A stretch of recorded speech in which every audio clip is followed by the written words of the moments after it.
नमस्कार। स्वागत करता हूँ आप सभी का professor Niranjan learn insurance academy के द इंश्योरेंस न्यूज़ के नए वीडियो में मैं निरंजन अवसरे। फ्रेंड्स, जो आज हम टॉपिक देखने वाले हैं that is one of the important insurance category which is sold by non life insurance companies.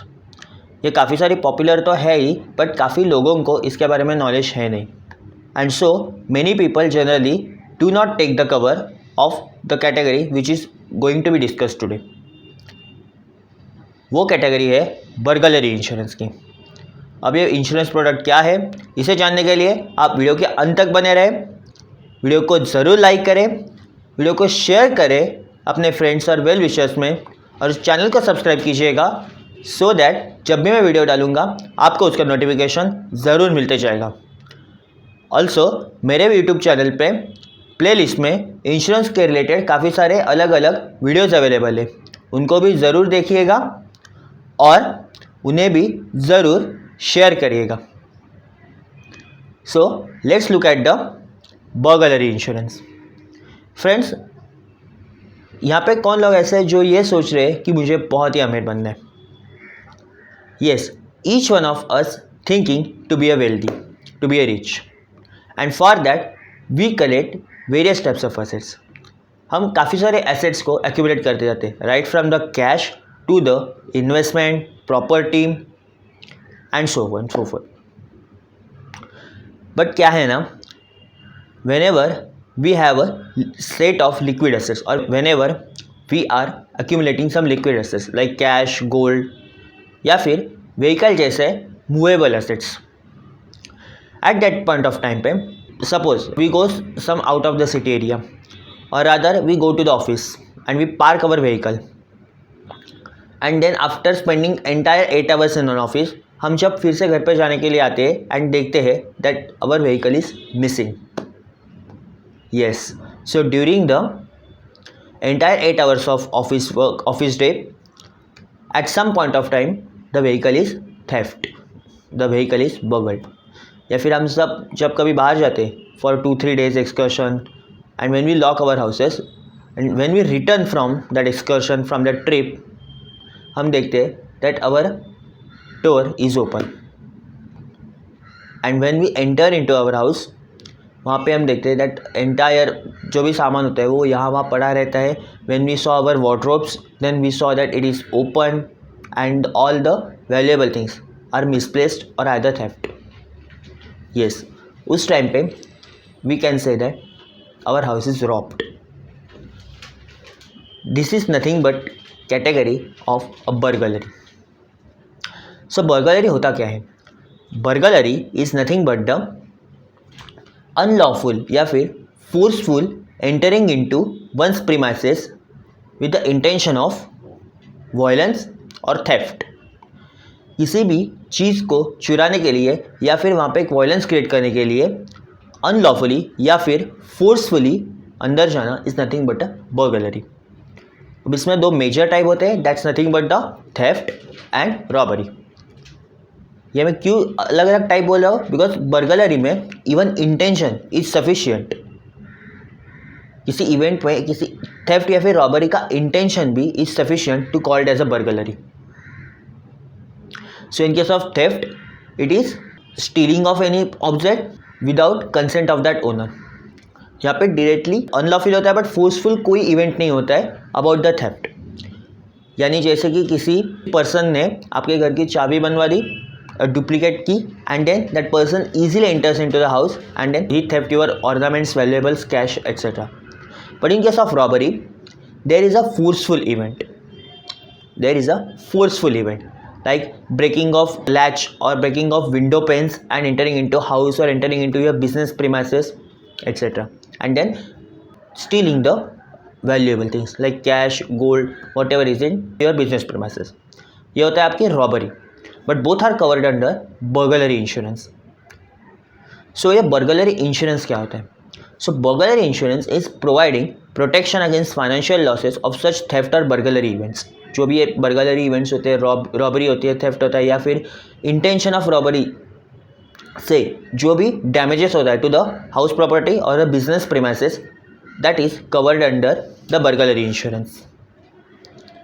दोस्तों आजकल के दुनिया में ये burglary insurance is well important. Why? Because of increasing crime rates, because of increasing poverty और increasing income disparity, crime rates are increasing day by day. And उसमें से in metropolitan areas और in city areas the crime rate is too much higher, खास करके robbery theft का. And so taking out a burglary insurance is an imperative part.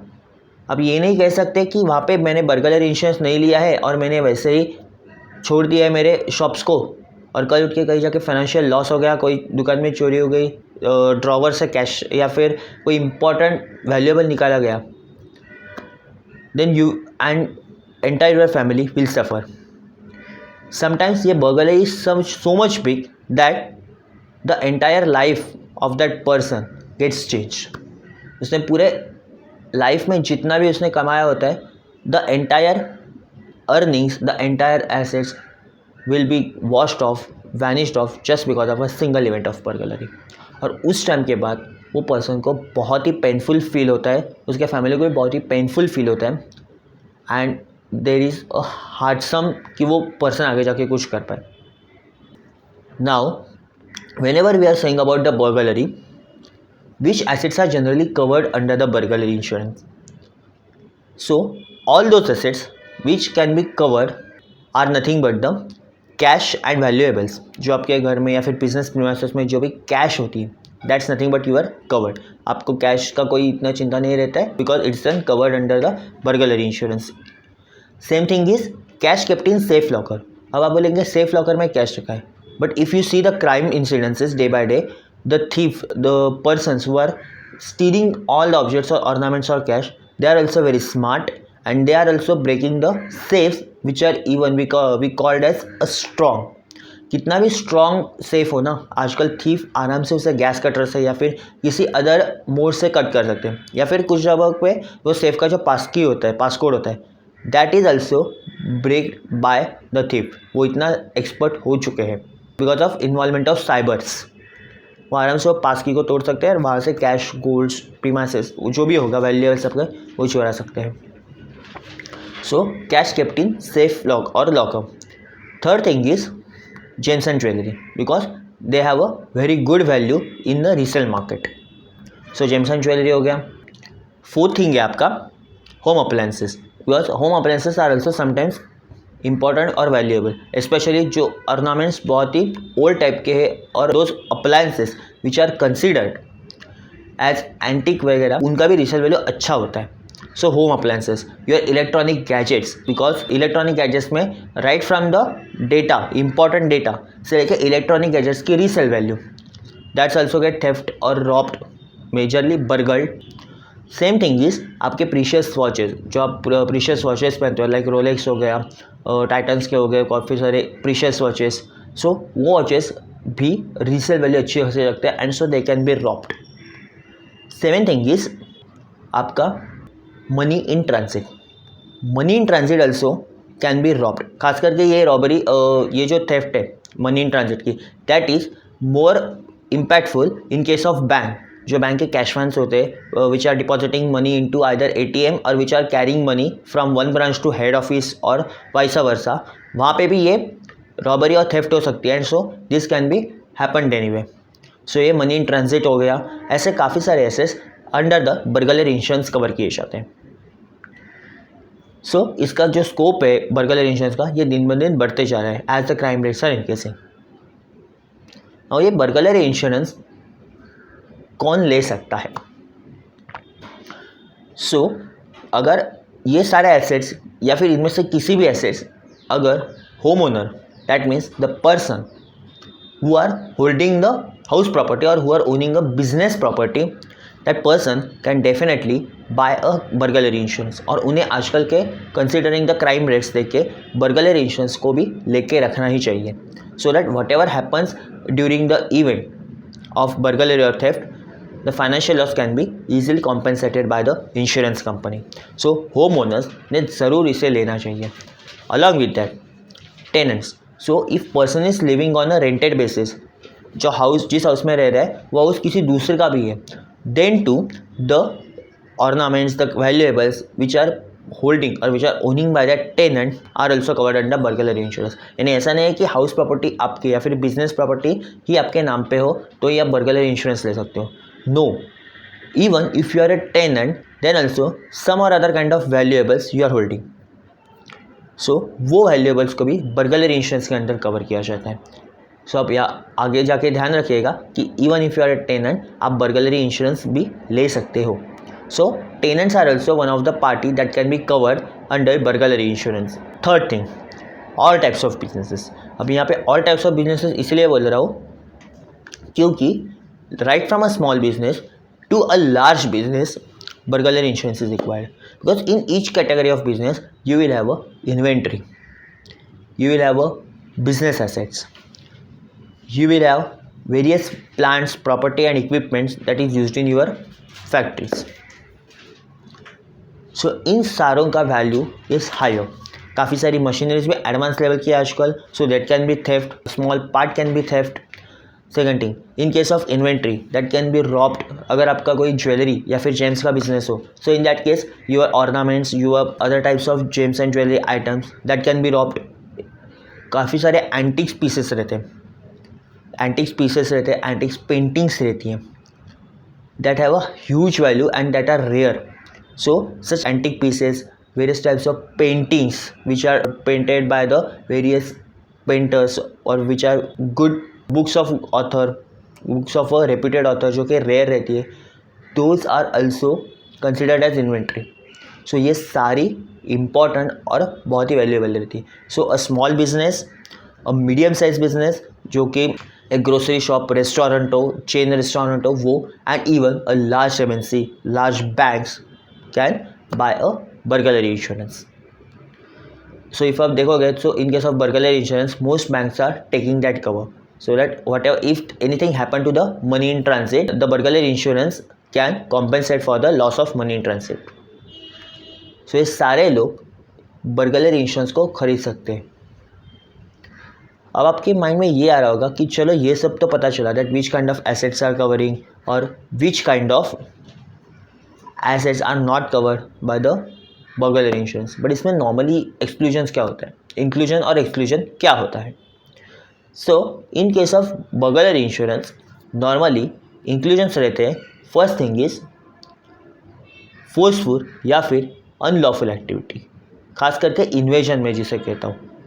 So if person is invading in to your house forcefully और unlawfully entering in to the house, then definitely वो वहाँ पे जाके damage करेगा house को, damage करेगा। आपकी अगर बिजनेस प्रॉपर्टी है तो बिजनेस प्रॉपर्टी को वो यहाँ वहाँ ढूंढते बैठेगा कि कहाँ पे अपने वैल्यूएबल्स रखे। So for that he will destroy all the structure of और the arrangements in the house.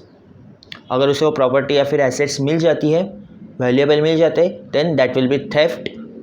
सो ये एंटायर जो एक्टिविटी रहती है that is covered under burglary insurance. Similar thing is आपकी प्रॉपरली थेफ्ट। सो बर्गलरी के अंदर जो एक सब टाइप होता है theft, that is also covered. आपकी अलग अलग टाइप की पेंटिंग्स हो गई, जेम्स हो गई, ज्वेलरी हो गई, आर्टिफैक्ट्स हो गई, that is also covered. Money in transit is also covered in case of burglary insurance. ये ऑल चीज़ें इंक्लूड की जाती है इन द बर्गलरी इंश्योरेंस में। तो एक्सक्लूड क्या किया जाता है? So exclusion will be first thing deliberate attempt of burglary.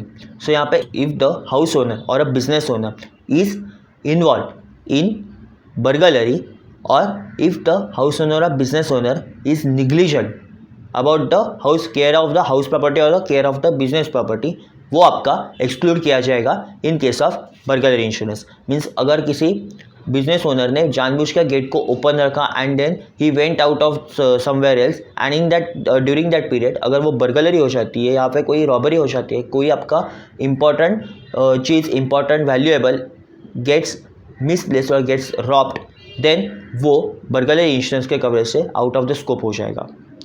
Second thing, burglary by employ और burglary by a family member. So in case of house, if कोई family member, not owner but other family members, अगर उन्होंने कोई चोरी की है या फिर कोई रॉबरी की है, बर्गलरी की है, या फिर इन केस ऑफ बिजनेस प्रॉपर्टी किसी बिजनेस ओनर ने या फिर बिजनेस ओनर के किसी भी रिलेटिव्स ने या फिर मेनली एम्प्लॉयज़ ने वहाँ पे अगर कोई रॉबरी की है, then that is not covered under burglary insurance, क्योंकि वहाँ पे इंटेंशनली किया जाता है वो, and business owner must aware कि अपने यहाँ पे किसने वो रॉबरी की है या फिर कौन वो सस्पेक्ट हो सकता है जो कि उस नेचर का है. So this is also out of the scope of the burglary insurance. Third thing is war. Why war? See, in case of war, insurance company cannot project how much deep loss can be happen. War के time पे insurance company project ही नहीं कर सकती कि इतना deep में जाके loss होगा, because war is completely unplanned activity from the third party, from the insurance companies point of view, and the impact is devastating. ऐसा नहीं कि वो खाली एक ही जगह पे होता है, वो काफ़ी सारे जगह पे होता है. सो ड्यूरिंग द वॉर भी कोई बर्गलरी होती है या फिर लॉस होता है, उसे जज कर पाना, उसे प्रोजेक्ट कर पाना इंश्योरेंस कंपनी के लिए is a difficult task, really challenging task होता है वो, बिकॉज एक तो डेटा भी अवेलेबल नहीं रहता ऐसे केसेस का, and how insurance company will identify the subject matter under the burglary insurance. So during the war it is completely difficult, challenging for insurance company to find out the real cause of the burglary. Hence, warfare activities are also excluded from a burglary insurance. Same case happens with civil commotion, public unrest.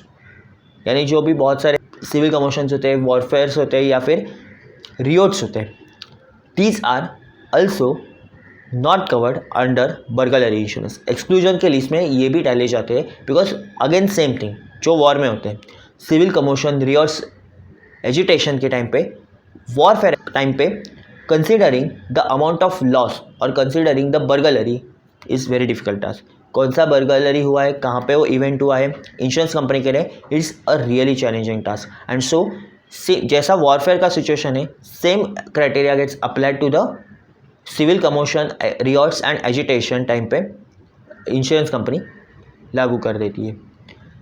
15. Natural calamities. Because in case of natural calamities also, the impact is on wider area.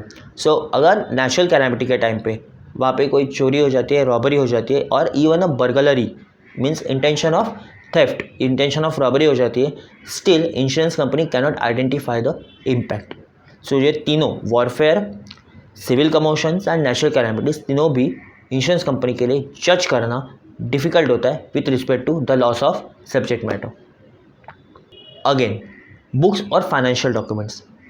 Yes, valuable से books और financial documents को exclude किया गया है in terms of burglary insurance, because promissory notes, bills of exchange, cheques, accounts या फिर जो books of accounts रहते हैं वो, इनको बर्गलरी में कंसिडर नहीं किया जा सकता, बिकॉज ये तो एक तो मिनिस्कल रहता है इनका value, and same thing is there is no need to consider it as a burglary. Even documents, अगर डॉक्यूमेंट्स या फिर जो सर्टिफिकेट्स रहते हैं, share certificates, that can also not be cover in the burglary insurance.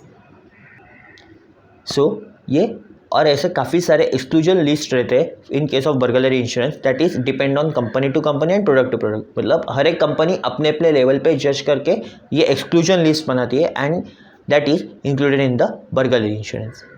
So यहाँ पे burglary insurance के related topic end हो जाता है. आपको कैसा लगा ये आप अपने कमेंट बॉक्स में नीचे दिए हुए बता दीजिएगा. वीडियो को ज़रूर लाइक करें, शेयर करें वीडियो को, चैनल को सब्सक्राइब करें, क्योंकि जब आप सब्सक्राइब करते हो चैनल को तो मुझे ऐसे वीडियो बनाने के लिए मोटिवेशन ज़रूर मिलता है, और आपका ये YouTube channel the insurance news grow होने में मदद भी मिलता है. साथ ही साथ यूट्यूब का जो क्राइटेरिया रहता है उसे फुलफ़िल करने में भी यहाँ पे बहुत सारी मदद होती है. सो मेरी रिक्वेस्ट है आपसे, ज़रूर आप इसे सब्सक्राइब कीजिएगा, और सिर्फ इस वीडियो को शेयर ना करें, इसके साथ साथ ही मेरे यूट्यूब चैनल पे इंश्योरेंस के रिलेटेड काफ़ी सारे वीडियोस अवेलेबल है, उन्हें भी ज़रूर जाके देखिएगा, उन्हें भी शेयर ज़रूर करिएगा, लाइक ज़रूर करिएगा. फ़िलहाल आज के लिए इतना ही. मिलते हैं अगले वीडियो में किसी नए इंटरेस्टिंग टॉपिक के साथ. तब तक के लिए धन्यवाद.